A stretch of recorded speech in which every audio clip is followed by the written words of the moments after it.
This is Federalist 11, Part 3, a further resource for influencing the conduct of European nations toward us in this respect would arise from the establishment of a federal navy. There can be no doubt that the continuance of the Union under an efficient government would put it in our power at a period not very distant to create a navy which, if it could not vie with those of the great maritime powers, would at least be of respectable weight if thrown into the scale of either of two contending parties. So it says it cannot vie. It could not vie means it could not compete. But if two of those powers start a war close to us, then maybe even our small navy can give an advantage to one of those powers, and then that way we can influence events and show that we are a country that has to be taken into account, taken seriously. A few ships of the line sent opportunely to the reinforcement of either side would often be sufficient to decide the fate of an empire on the event of which interests of the greatest magnitude were suspended. Our position is in this respect a very commanding one. And if to this consideration we add that of the usefulness of supplies from this country in the prosecution of military operations in the West Indies, it will readily be perceived that the situation so favorable would enable us to bargain with great advantage for commercial privileges. So here, for the first time, he mentions that we have so many resources here because our land is so great, so vast, that if we stay united, in case two of these maritime powers, two of these empires of Europe, go to war close to our land in their colonies, we have resources that they would want to resupply their armies and navies with. So we can definitely show how important we are to them that way. A price would be set not only upon our friendship, but upon our neutrality. Yes, then they will realize how important we are.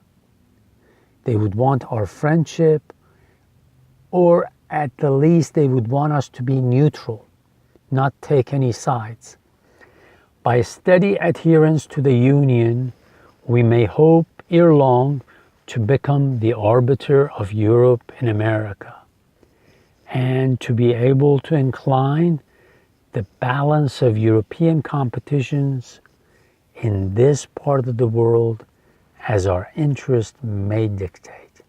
So he says we can be very influential on what happens to the European powers, if and only if we stay united.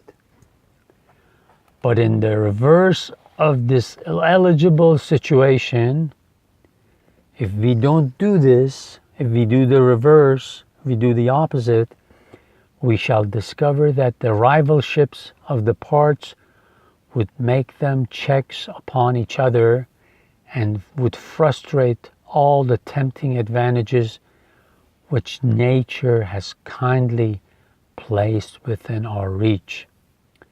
In a state so insignificant, our commerce would be a prey to the wanton intermeddlings of all nations at war with each other, who, having nothing to fear from us, would with little scruple or remorse supply their wants by degradations on our property as often as it fell in their way.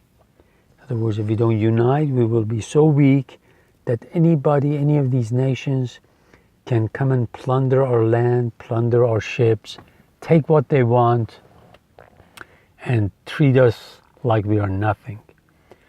The rights of neutrality will only be respected when they are defended by an adequate power.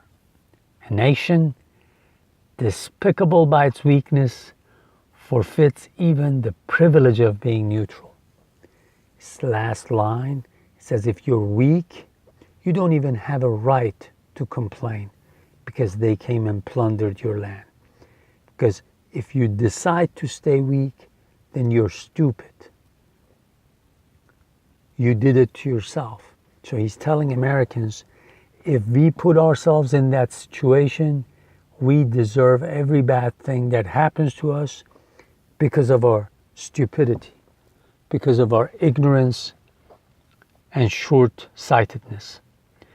Under a vigorous national government, the natural strength and resources of the country directed to a common interest would baffle all the combinations of European jealousy to restrain our growth. This situation would even take away the motive to such combinations by inducing an impracticability of success.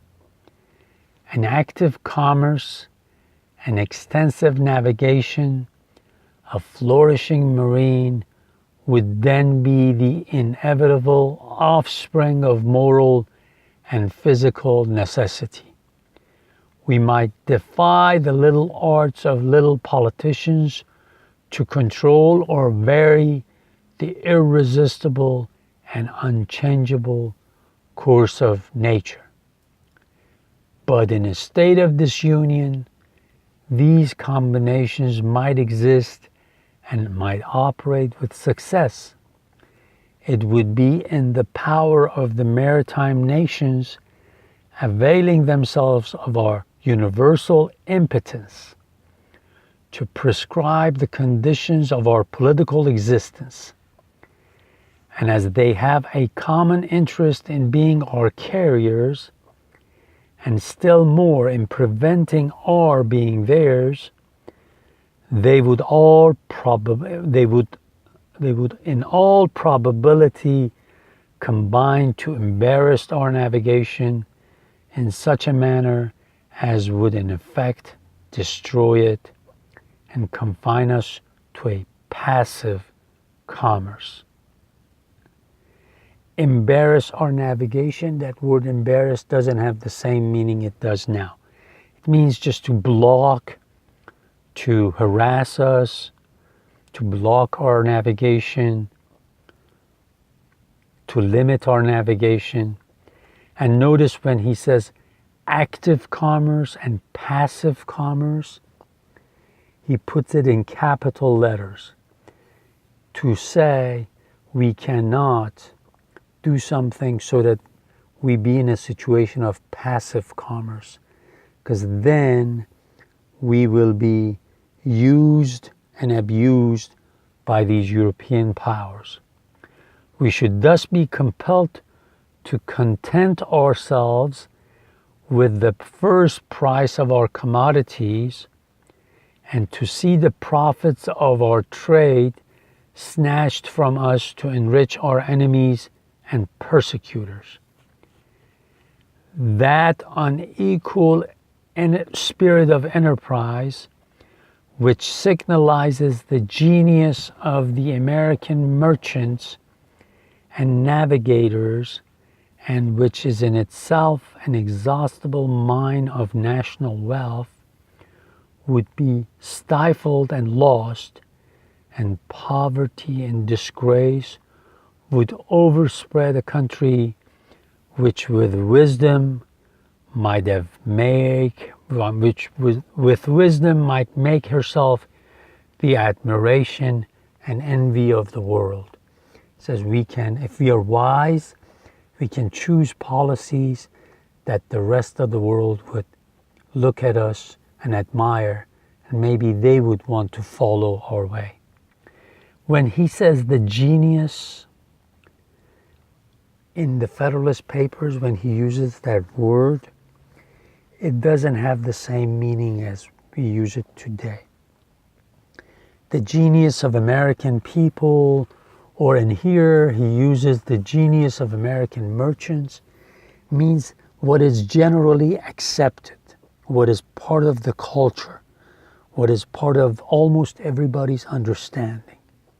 So it's giving you a general picture. He says most of the American merchants believe. Or when he says the genius of American people, most of the American people believe. That's how he's using it. And I've mentioned this video resource. This is a DVD by the Great Courses from Teaching Company. I have mentioned it in the last 2 videos. This is the one they have. It's called The Great Debate, and it's on Federalist Papers. So make sure, if you can, subscribe to this and watch it. And also, I've said one of the good things about these is that, maybe I should do it this way. One of the good things about these courses is that they have transcripts. And since you're an English language learner or immigrant, these transcripts will help you learn much better. And everything that the professor says will be in that transcript. So if you can, subscribe to them.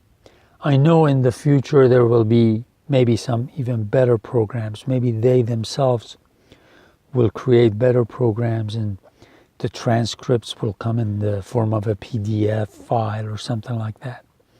The future, with technology we can do a lot. So if you can watch this, please